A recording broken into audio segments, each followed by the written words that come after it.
নমস্কার বন্ধুরা, কেমন আছো তোমরা? আশা করি খুব খুব খুব ভালো আছো, আর আমিও খুব ভালো আছি। আজকে চলে এসেছি আরও একটা নতুন রেসিপি নিয়ে। কি হাতে সময় কম? তাহলে এই রেসিপিটি তোমার জন্য। চোখ রাখো আমার চ্যানেলে, কারণ আজকে আমি তোমাদের সাথে শেয়ার করব মাত্র 5 মিনিটে রান্না হয়ে যাবে এমন দুর্দান্ত স্বাদের একটা রেসিপি।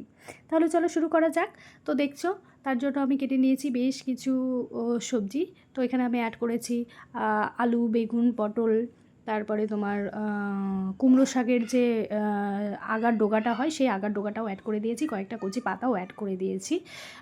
তো আর ছোটো ছোটো যে করলাগুলো হয় সেগুলোও অ্যাড করে দিয়েছি। তো সব সবজিগুলো আমি কিন্তু কুচি কুচি কুচি কুচি কুচি কুচি করে কেটে নিয়েছি। তো তোমরাও এইভাবে কেটে নেবে। আর একটা টমেটোও আমি অ্যাড করে দিয়েছি।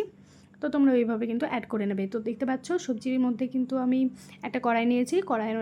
কড়াই নিয়ে সবজির মধ্যে আমি পরিমাণ মতো লবণ, পরিমাণ মতো হলুদ এবং বেশ খানিকটা পরিমাণ সরিষার তেল অ্যাড করে দিয়ে ভালো করে কিন্তু নেড়ে চেড়ে মাখিয়ে নিচ্ছি, অর্থাৎ ম্যারিনেট করে নিচ্ছি। মাটন যেমন ম্যারিনেট করে নেয় ঠিক সেইভাবে ম্যারিনেট করে নিচ্ছি সবজিটাকে। আর দেখছো সামান্য পরিমাণে কিন্তু আমি জল অ্যাড করছি। খুব বেশি পরিমাণে জল দেবো না, তাহলে সবজিটা ল্যাতলেতে হয়ে যাবে।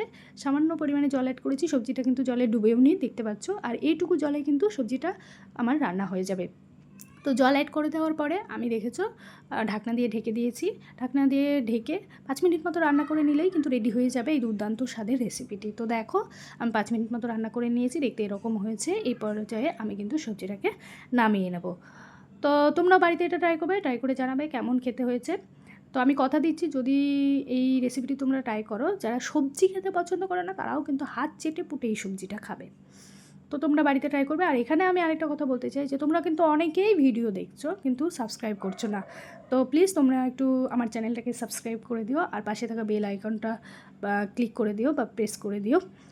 তাহলে কী হবে, আমি ভিডিও ছাড়লে ভিডিওটা তোমাদের কাছে পৌঁছে যাবে। এনিওয়ে, সবশেষে একটা কথাই বলবো, দেখো আমার সবজিটা রেডি হয়ে গেছে। আর রেডি হয়ে এরকম দেখতে হয়েছে, যেমন লোভনীয় দেখতে হয়েছে, খেতে কিন্তু তার থেকেও অনেক বেশি দুর্দান্ত স্বাদ হয়।